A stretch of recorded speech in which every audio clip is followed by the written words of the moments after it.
ketika ada yang tenang dalam posisi itulah yang maknanya ketika memahami tentang petunjuk lalu hilangnya petunjuk, maka mestinya melihat problem yang hari ini begitu membesar dan membludak serta memadat, maka tidak bisa tidak kita harus terus menyampaikan tentang sesungguhnya petunjuk yang terbaik itu apa.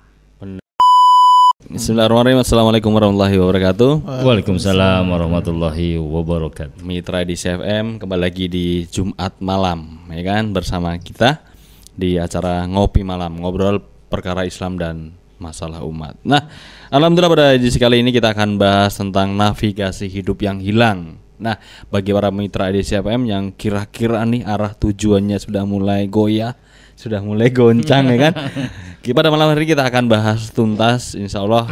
Siapa lagi kalau bukan dengan narasumber kita yang kece badai pada malam hari ini, yaitu Kang Iya Kurniawan, Ahlul Ngohwah. Assalamualaikum warahmatullahi wabarakatuh, Kang Iya. Waalaikumsalam warahmatullahi wabarakatuh. Kumaha damang? Saya alhamdulillah Pangesto ya. Pangesto.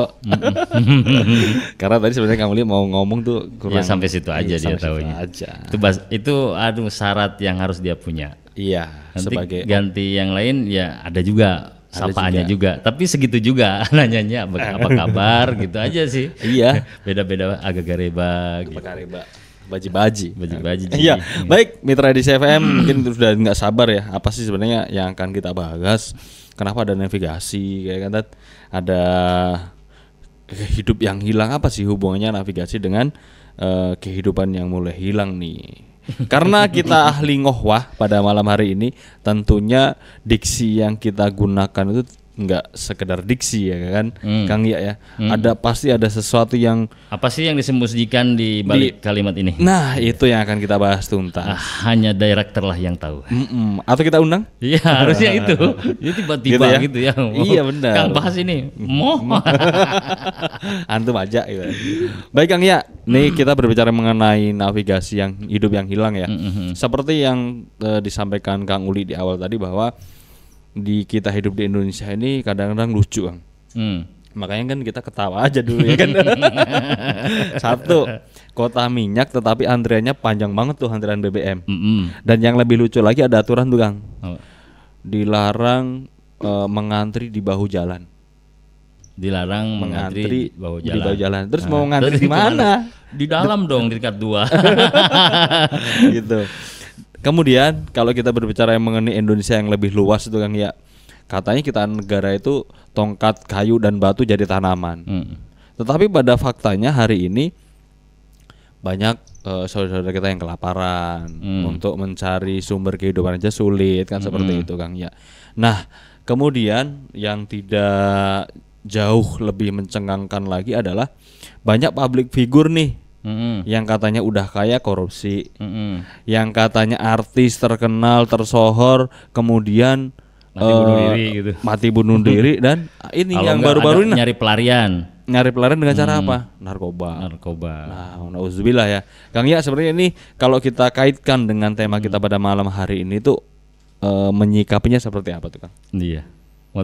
Mau tahu dong. Ahli ngohwah gitu loh. Bikin dulu kopi. Oh ya. Bikinkan dulu kopi. Ini episode berapa sih kita? Episode ke-8. 8. Iya, 8 episode tanpa kopi. Tapi judulnya ngopi. Ngopi malam. Luar biasa. Tetap bertahan. Iya, betul. Gimana Kang Iya tuh kaitannya dengan navigasi hidup yang hilang dengan kondisi fakta yang terjadi di masyarakat pada umumnya. Iya. Iya, judul malam ini ya saya sapa dulu Om Pai, terus Mas Uli, director yang duduk manis di sana hanya bisa komentar. Juga istilahnya mitra di CFM. Mudah-mudahan semuanya sudah pada ngopi, bisa ngopi beneran atau sudah melek gitu maksudnya. Tema malam ini tuh ya tersaji cukup menarik ya, navigasi hidup yang hilang.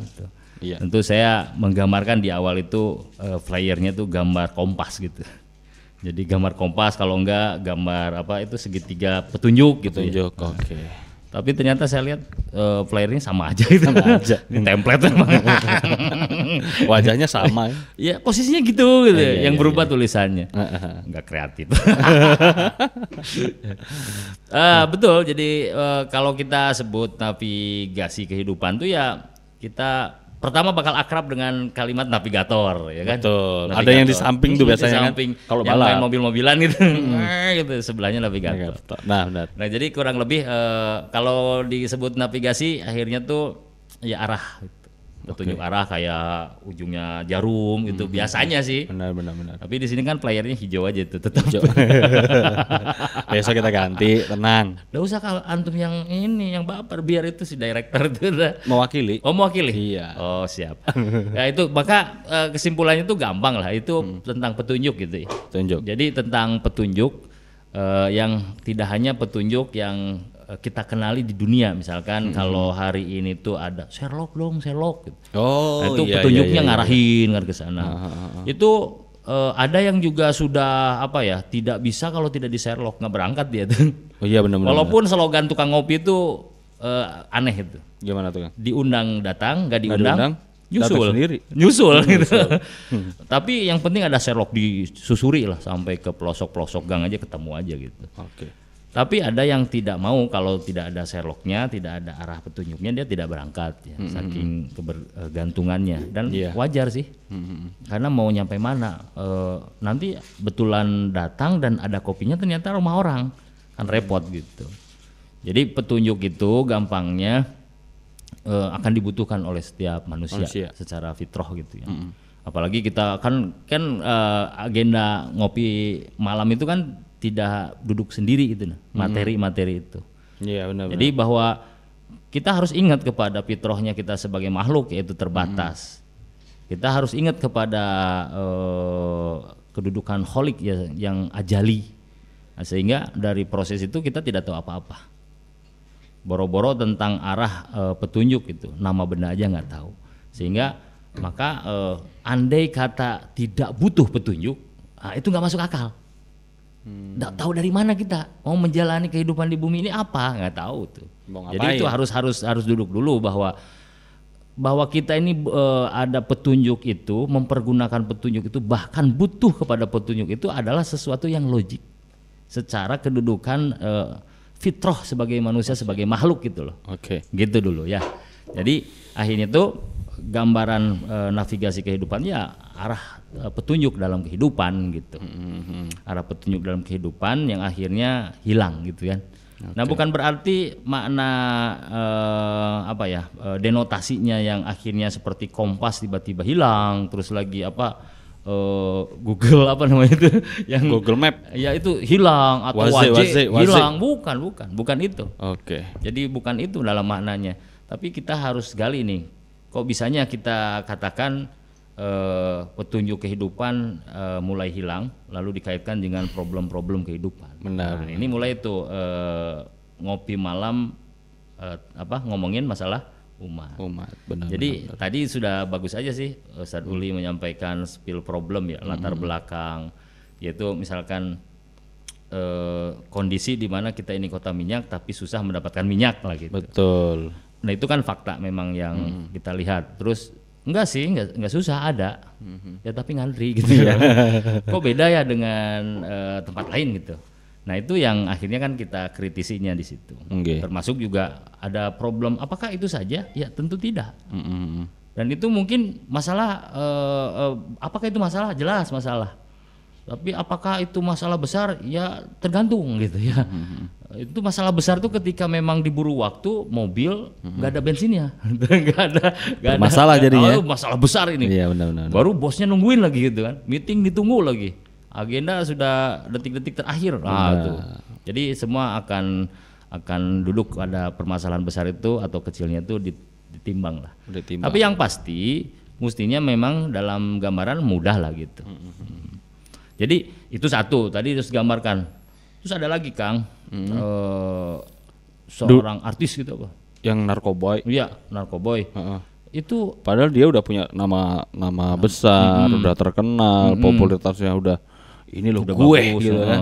Ini saya tuh sudah jadi public Figur. Figur. Figurnya di seorang publik, jadi masyarakat sudah melihat dia gitu. Benar. Karena kan jadi panutan juga nanti. Iya. Jadi trendsetter juga. Betul. Jadi kalau dia baik akan diikuti, kalau dia buruk juga kadang-kadang ya diikuti juga. Benar. Gitu. Jadi trendsetter. Karena saking fansnya ya. Dan namanya public figure. Iya. Tapi kenapa ya berakhir di narkoboy misalkan. Terus kenapa juga banyak yang berakhir di dalam keputusasaan. Iya. Gitu. Itu kan maksudnya. Iya dong. Sampai ada akademisi yang mungkin baru-baru kita dengar itu berakhir di keputusasaan, bunuh diri. Oke. Statusnya apa itu? Statusnya pelajar. Pelajar. Karena apa? Padahal ada orang yang pengen belajar, pengen jadi status pelajar. Gak punya duit, tapi dia nggak bunuh diri gitu. Nah ini ada apa gitu ya? Ada apa dengan kita hari ini? Ada apa dengan masyarakat hari ini, umat hari ini? Benar. Ya akhirnya harus kita bedah dengan meleknya minum kopi. Ngopi malam. Silakan minum. Oke. Mungkin ya. Jadi kita seperti biasa kita sakralkan tilawah kita ya gini. Wajib. Gitu ya. Sebelum antum tilawah, ya kan. Ini kan ini mau ngiklan ini. Enggak dong. Enggak berani. Ampun. Belum di ACC, Bos. Belum di ACC. Ya. Ini Kang Ya, karena ketika kita berbicara mengenai navigasi, kemudian Kang Ya tadi udah huraikan pada intinya navigasi umat Islam pada khususnya itu kan, apalagi kalau bukan Al-Quran kan. Yes. Gitu. Nah, monggo silahkan. Jadi selesai sudah. Tugasnya itu. kami adalah tilawah dong, yang kaitannya dengan fakta hari ini tuh. Oke, betul. Jadi kalau ketika navigasi itu petunjuk, itu bahasa Arab itu hudan gitu kan? Huda. Jadi saya cari keywordnya ya hudan. Surah apa kita ketemu di surah Al-Baqarah 185 lah. Mungkin bukan Ramadan yang kita bahas, tapi tentang Al-Qur'annya itu ya. Mudah-mudahan mitra IDC, Kang Pai juga ikut nyimak, Kang Uli ikut nyimak untuk pertama ya berharap kepada Allah untuk mendapatkan pahala tentang acara ini, termasuk juga memperhatikan menyimaknya. Jika ada salah itu pun dibenarkan menjadi jadi ilmu lah buat saya, termasuk juga pahala saling mengisi, mendengarkan atau membacanya. Kita ke surah Al-Baqarah ayat 185. Al-Baqarah 185. A'udzu billahi minasy syaithanir rajim. Syahrul Ramadan alladzi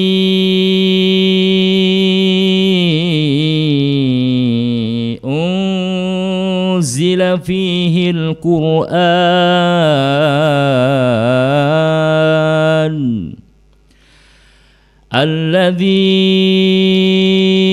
unzila fihi al-Qur'an hudan lin-nasi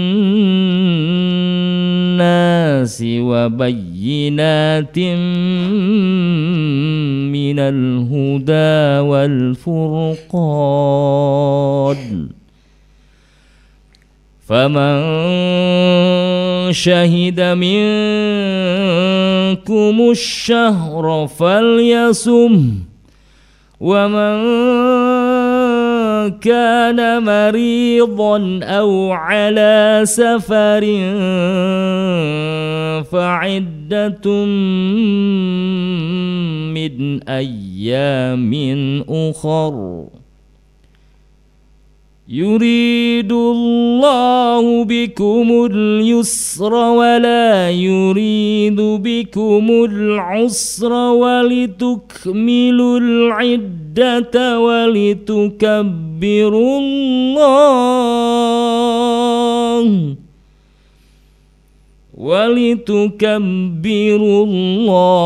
ala ma hadakum wa la'allakum tashkurun.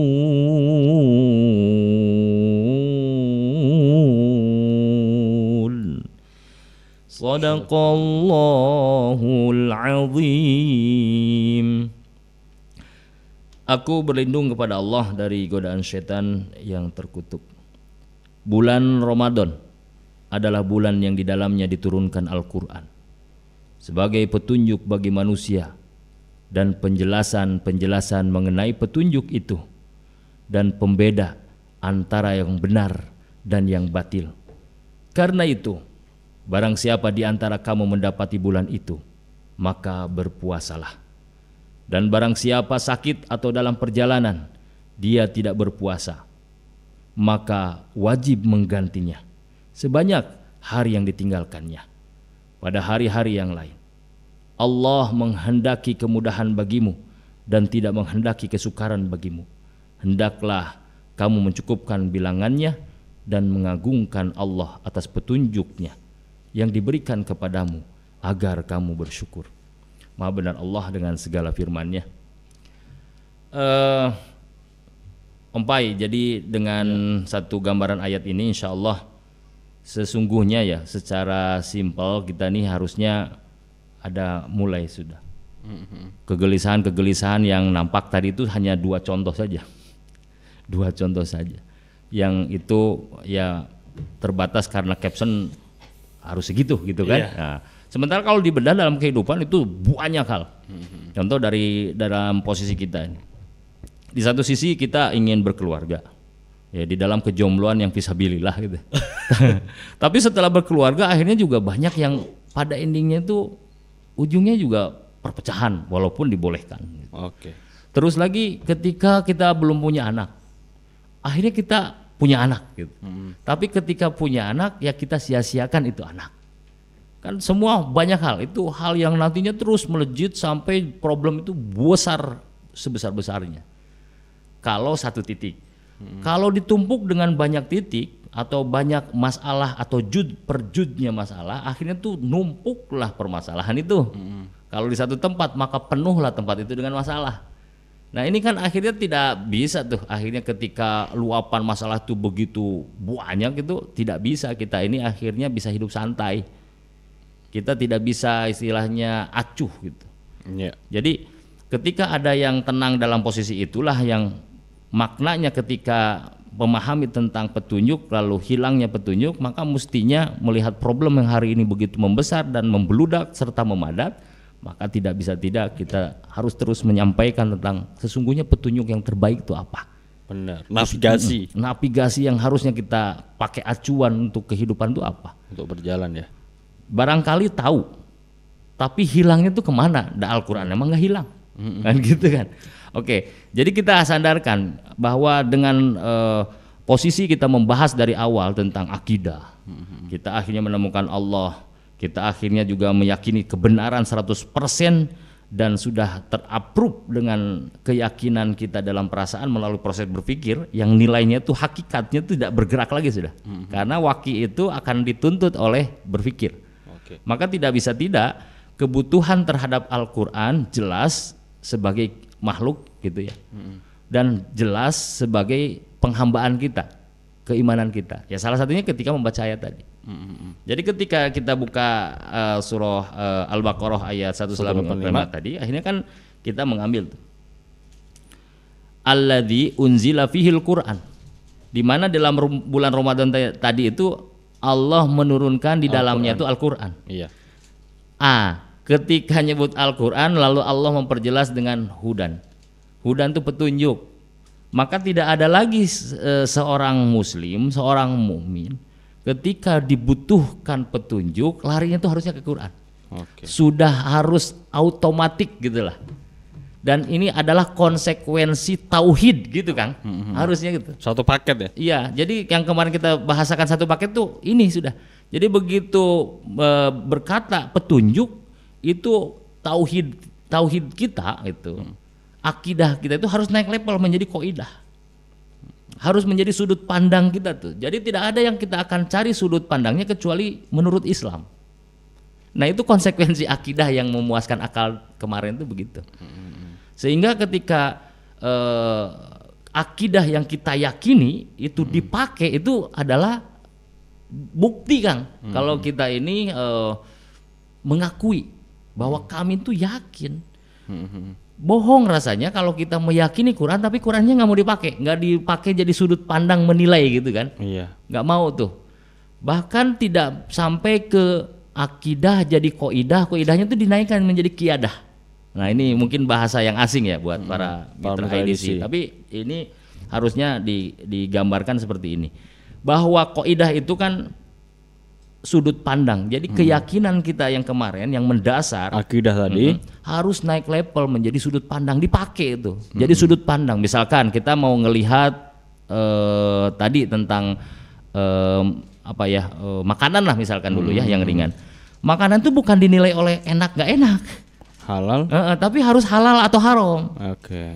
Halal haram dulu karena keyakinan kita dalam sisi akidah itu yang pertama harus menjadi suapan makanan kita itu nilainya tuh harus halal dulu, bukan enak dulu, apalagi murah meriah gitu ya, itu urusan nanti. Tapi yang pertama adalah halal. Nah inilah ketika keyakinan dijadikan sudut pandang kan. Kaidah tadi ya. Ya kaidah, dan mestinya tuh harus menjadi kiadah. Kiadah tuh memimpin, kiadah tuh memimpin gitu kan. Memimpin apa? Memimpin pemikiran. Jadi kalau di antum, jadi kalau Ompai ini kan tuh sudah punya keluarga tuh. Udah dong. Ya punya anak-anak tuh. Udah. Gak usah ngasih kode lah. Ya. Jadi punya. Jadi, lepas fokus bro. Jadi antum punya keluarga nih, punya anak kan, punya istri kan. Nah itu kan misalkan jalan-jalan tuh, nyari makanan lah, bulanan misalkan ke supermarket. Oh ini belanja bulanan. Belanja bulanan tuh. Oke. Pertama, keyakinan yang tadi itu harus dibawa tuh. Yang dipilih oleh anak-anak itu biasanya kan kesukaannya mereka, misalkan permen kah. Terus bapaknya bawa tuh akidah tadi. Ntar nak, ini nak ayah, ntar dulu nak, dilihat dulu ini ada halalnya nggak? Oke. Ini sudah halal. Nah itu namanya akidah diterapkan jadi kaidah. Nah itu harus jadi di situ. Bahkan ketika di rumah itu bikin aturannya. Saya sebagai kepala rumah tangga, karena di Ompai itu ada akidah yang jadi koidahnya tuh naik level, jadi kiadah mimpin di kepalanya Kang Pai. Sehingga ketika membuat aturan rumah tuh aturannya tuh udah aturannya Islam, aturan Allah gitu loh. Walaupun orang tetangganya akan ngomong, gilanya aturan Ompai di rumahnya sadis banget. Gitu-gitu amat gitu ya. Terus saya bilang juga kalau itu sebodoh teing. Kan gitu ya. Itu bahasaku dong. Oh iya.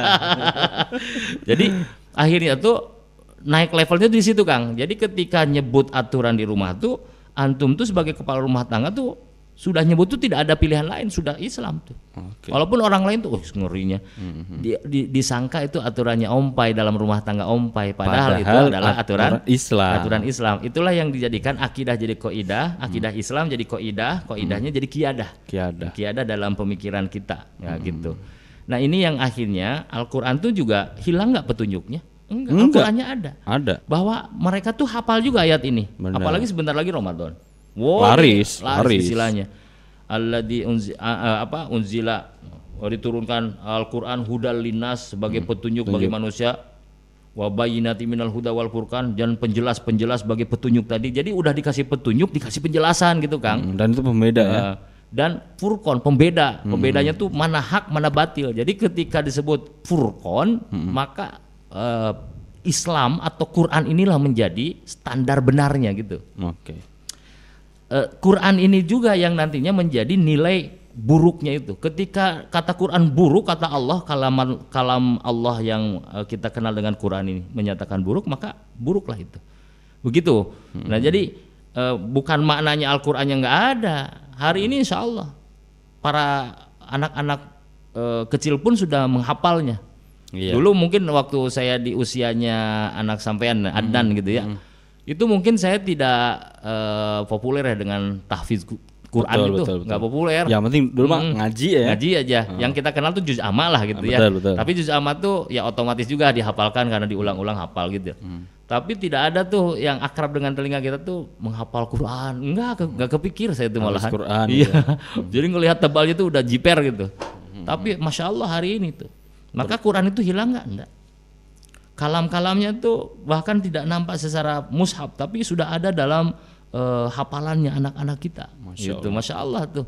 Bahkan juga ada yang spesial, ada yang udah sepuh itu, ada juga yang berupaya untuk menghafalkan. Artinya tuh ada.